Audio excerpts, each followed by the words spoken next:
everyone, and welcome back to the channel. Today, we are diving deep into something every parent, teacher, and caregiver needs to know, that is emotional intelligence in children. We all want our kids to be successful, kind, and confident.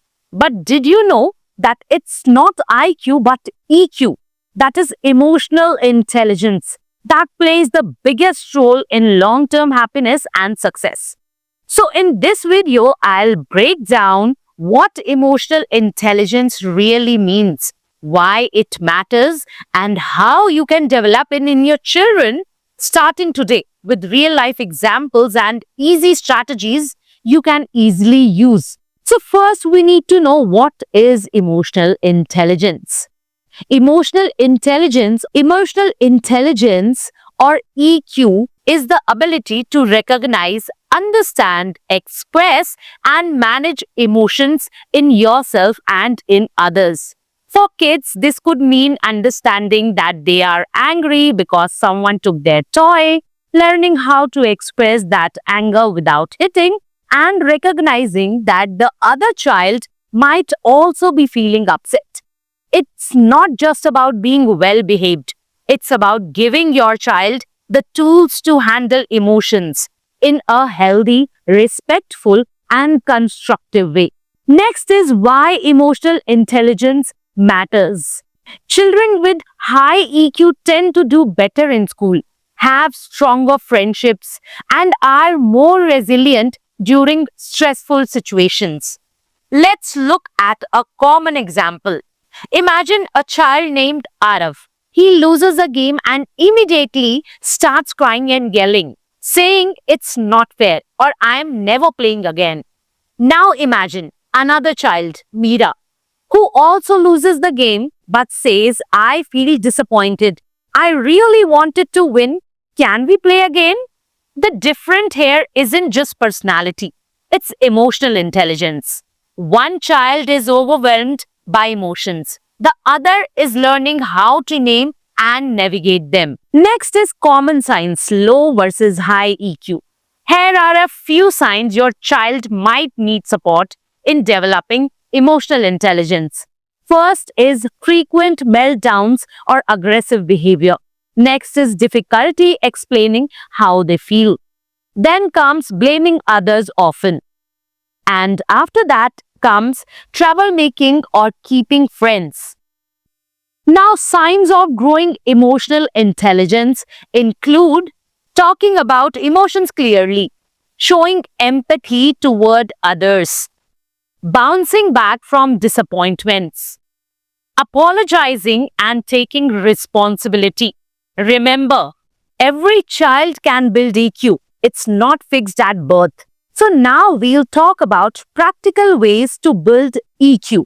Let's go through 5 realistic ways you can nurture emotional intelligence in your child, no matter their age. Name the feelings. Teach your child to label emotions: happy, sad, angry, nervous, excited. Example, instead of saying don't cry, try I see you're feeling upset. Do you want to talk about it? This helps children feel seen and it builds their emotional vocabulary. Second is model emotional behavior. Children learn more from what we do than what we say. If you calmly say, I'm feeling frustrated right now, so I'm going to take a deep breath, they learn to do the same. It shows that emotions are natural and manageable. Validate. Don't dismiss. Saying things like, don't be scared or it's nothing, teaches kids to ignore their emotions. Instead, say it's okay to feel scared.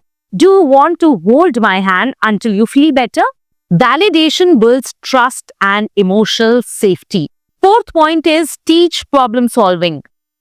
When a child is upset, instead of saying it for them, guide them. Ask what we can do to fix this or what could you try next time. This builds confidence and emotional regulation. Practice empathy. Ask your child, how do you think your friend felt when that happened? Or during stories and shows, pause and ask, why do you think the character is sad? Empathy is the foundation of emotional intelligence. Real life parenting. Example, let me share a quick story. A mother once told me about her 7-year-old daughter who came home crying because no one played with her during lunch. Her first instinct was to say, "Don't worry, tomorrow will be better." But instead, she paused and said, "That must have felt really lonely. Do you want to tell me more?" Her daughter opened up and they had a deep bonding conversation, not just about friends, but about her feelings. That moment built trust and emotional awareness. So many powerful moments happen when we stop fixing and start listening. What not to do? Sometimes, without meaning to, we hinder emotional development. Avoid saying things like, "Boys don't cry." "Stop being so dramatic." "You are fine." These phrases shut down emotions. Instead, listen, label, and love. And what's the conclusion and takeaway? To sum it up, emotional intelligence is a skill, and like any skill, it can be taught, nurtured, and practiced. Start with small changes. Talk about emotions daily. Be patient when they get overwhelmed. And most importantly, be their emotional role model. If you found this video helpful, don't forget to like, share it with another parent, and subscribe to the channel for more content on mindful, heart-centered parenting. Thanks for watching, and remember, when you raise emotionally strong kids, you are shaping a more empathetic world.